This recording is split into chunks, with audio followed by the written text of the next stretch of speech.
Clive James, welcome to BBC Breakfast. It's a pleasure. Can I just say from the outset, I genuinely didn't know what to expect of you today. Well, I can see I've been in one of those gunfights that often happen in MI5 when there's a demarcation dispute.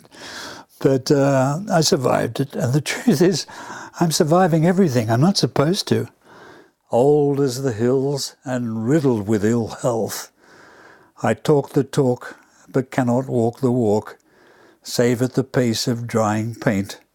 My wealth of stamina is spent.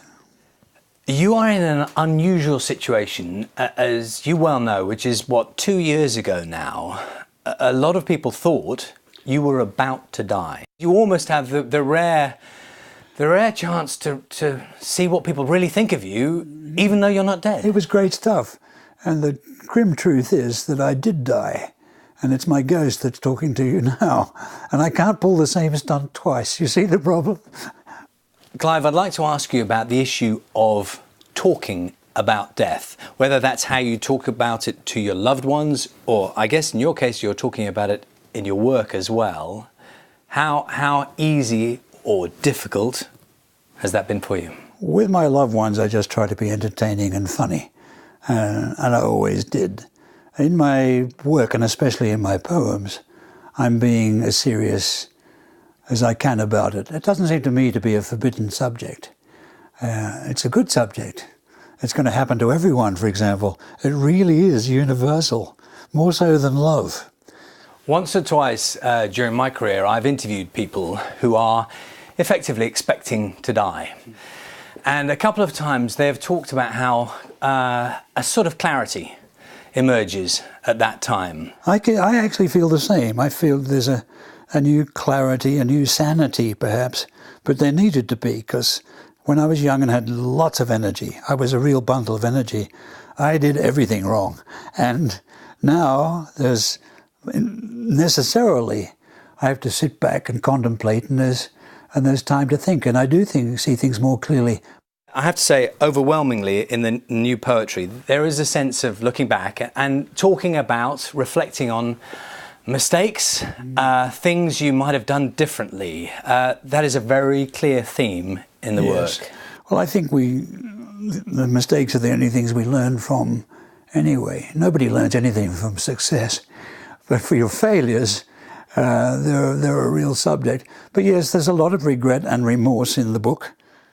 I'm going to read this, and it's a little bit embarrassing, me reading your poetry, but if you don't mind. I love the Leçon idea. de ténèbres is the poem I was going to choose. But are they lessons, all these things I learn, through being so far gone in my decline? The wages of experience I earn would service well a younger life than mine. I should have been more kind. It is my fate to find this out, but find it out too late. First, let me say you read that very well. You read much better than most actors do. And it was gratifying to hear it. And I'm almost convinced. I said that. I think it's largely true. And I wish I'd been wiser earlier. But now that I am necessarily being as wise and comprehending as I can be about my life, I've got something to go on, something to be grateful for. It goes on. Far too casually, I broke faith when it suited me, and here I am alone, and now the end is near. I'm saying that I was a bad husband. It's true, I was. And it's part of my subject. And I mustn't be too facile about it, or actually talk too much, because I have a pact with my family that they'll execute me if I do. But yes, I could have behaved a lot better. And sorry I didn't. There's another poem I'd like to read one passage from. Can I do that for you? This is Spring Snow Dancer. My granddaughter, as quick as I could glance, did ballet steps across the kitchen floor. And this time I was breathless at the chance by which I'd lived to see our dear lamb dance, though soon I will not see her anymore. You do read well, and I'm particularly pleased with the poems that have my granddaughter in them. She's at the centre of all our lives, and I love writing about her. She's only 10. She's a ball of energy and dancing and singing. And I've just loved it when she's turned up in my poems. I don't know when she will. She comes and goes like Tinkerbell, and a quality I try to get when I write about her. But thank you for reading that out. There was a moment, was there? You were sitting and you watched something unfold and you're thinking, how many more times will I have this chance? I was thinking that, and I was also thinking I could have been long ago a better family man than I was. I'm better now.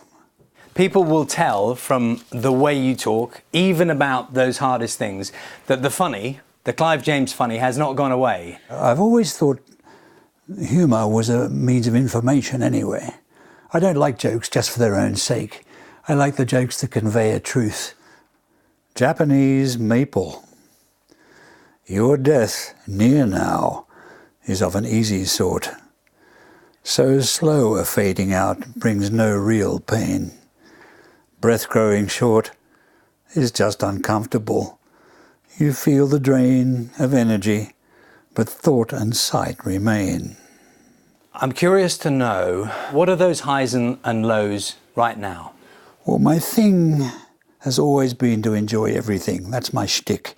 You know, I enjoy pop songs, jazz, classical music, literature, bad books, good books. I mean, I've still got that.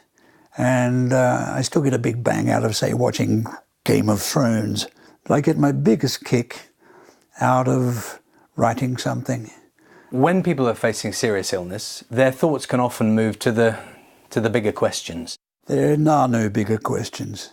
Life itself is the mystery, and everything that happens within life is the real subject. And I think there's nothing beyond that. And I don't think that will condemn me to hell to say so. There is no hell, not beyond, and no heaven either. It's all here. Clive James, we wish you well, and who knows, maybe we'll talk again in a year's time. Next year, yes. Yeah.